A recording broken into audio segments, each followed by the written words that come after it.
Naam, namshukuru Mungu kwa sababu ya siku ya leo, kwa sababu ile kitabu cha Wakolosai sura ya 3 mstari wa 17, neno la Mungu linasema kila mfanyalo kwa neno lote fanyeni yote katika jina la Yesu Kristo. Kwa hiyo Mungu ni mwaminifu, tunamshukuru sana. Naam, tena kuomba kwa ufupi katika jina la Yesu Kristo wa Nazareth ule hai, nasi tunaenda kujifunza neno hili. Ye Bwana, tuombe uturehemu na kutusamehe kwa damu yako ya thamani. Futa majina yetu kwenye kitabu cha mauti, liandike jina langu hata na mimi kwenye kitabu cha uzima. Baba, nakushukuru kwa neno hili tunaenda kujifunza. Tusaidie mmoja mmoja atakayelichosoma kubadilisha. Katika jina la Yesu Kristo nakushukuru. Amen.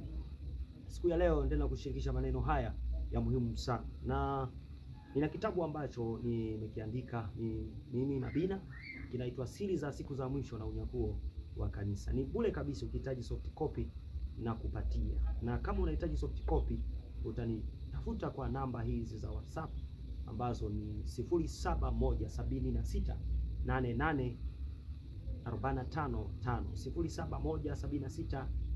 0717688455. Ukitafuta kwa WhatsApp kupitia hiyo namba nitakutumia soft copy bure kabisa. Kitabu kinaitwa Siri za Siku za Mwisho na Unyakuo wa Kanisa. Na leo kwa ufupi tena kujifunza jambo hili ambalo la muhimu sana. Maisha baada ya kufa ni mbinguni au upotevuni. Maisha baada ya kufa ni mbinguni au upotevuni. Nataka niseme tu jambo kwamba kifo si mwisho wa maisha kwa mwanadamu, bali kifo ni ufunguo wa ukurasa mpya wa maisha ya mwanadamu. Kumbuka, mwanadamu amekamilishwa kwa mambo matatu, nayo ni mwili, nafsi na roho. Kwa Mungu aliposema tumfanye mtu kwa mfano wetu, anamaanisha ni ile roho ambayo iko ndani ya mwili. Kwa hiyo wewe si mwili, wewe ni roho uliyevaa mwili, na mwili ni nyumba ambayo wewe ndani yake unakaa, unaitwa roho. Kwa hiyo baada ya kufa utatoka kwenye hiyo nyumba, au nyumba hiyo inaitwa mwili, na maisha mengine mapya ya ulimwengu wa kiroho yataendelea. Sasa jambo hili kwa ufupi, maisha baada ya kutoka ndani ya mwili au baada ya kifo ni mbinguni au upotevuni. Bwana Yesu asifiwe sana. Ukisoma kile kitabu cha Mhubiri sura ya 12 mstari wa 7, inasema kwamba mwili utarudi mavumbini na roho itatoka ndani yake, itaelekea kulingana na hali ya hatima ya mtu aliyoamua bado yuko anaishi katika mwili. Usome kile kitabu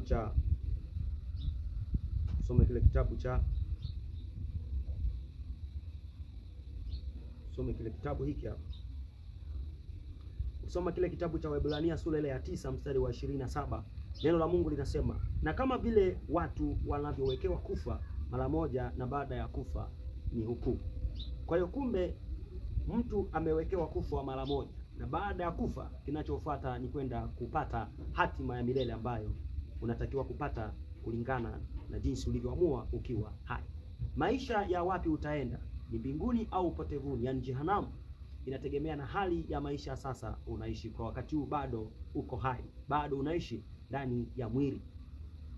Na nataka nikwambie kwamba uamuzi ni sasa, na uamuzi huo utafanya kwa namna gani?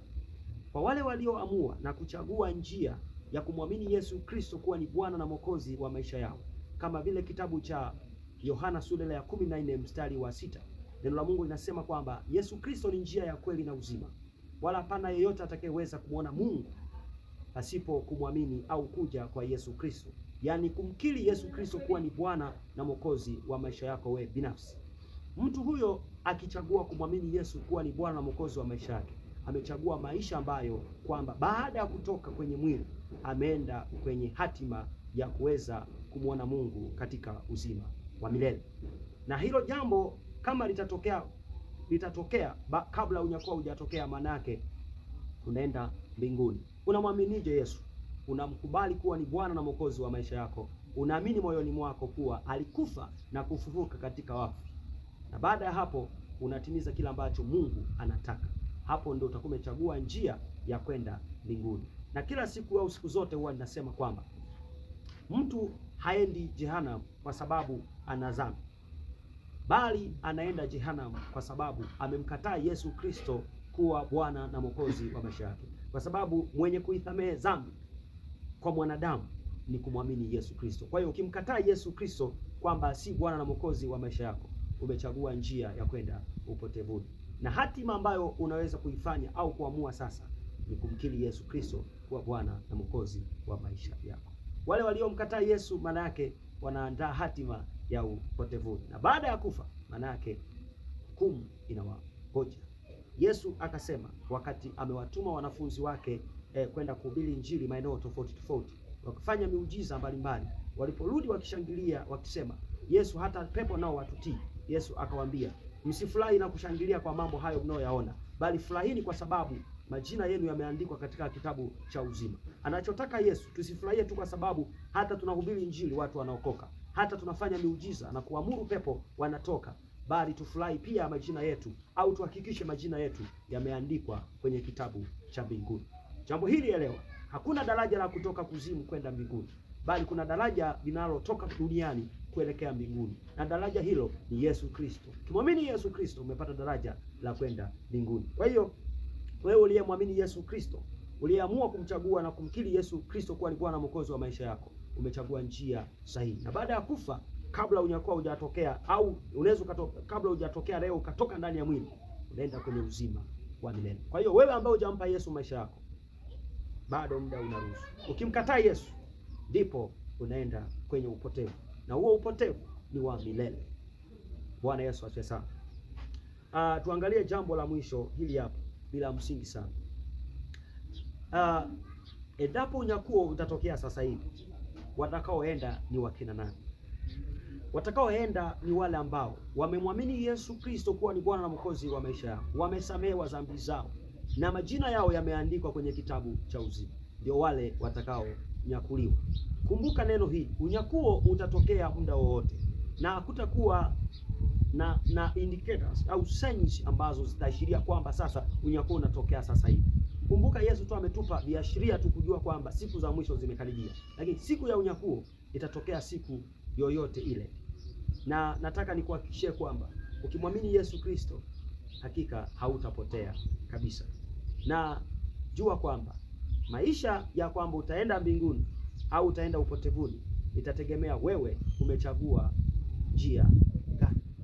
Njia iliyo sahihi ni kumwamini Yesu Kristo kuwa ni Bwana na Mwokozi wa maisha yako.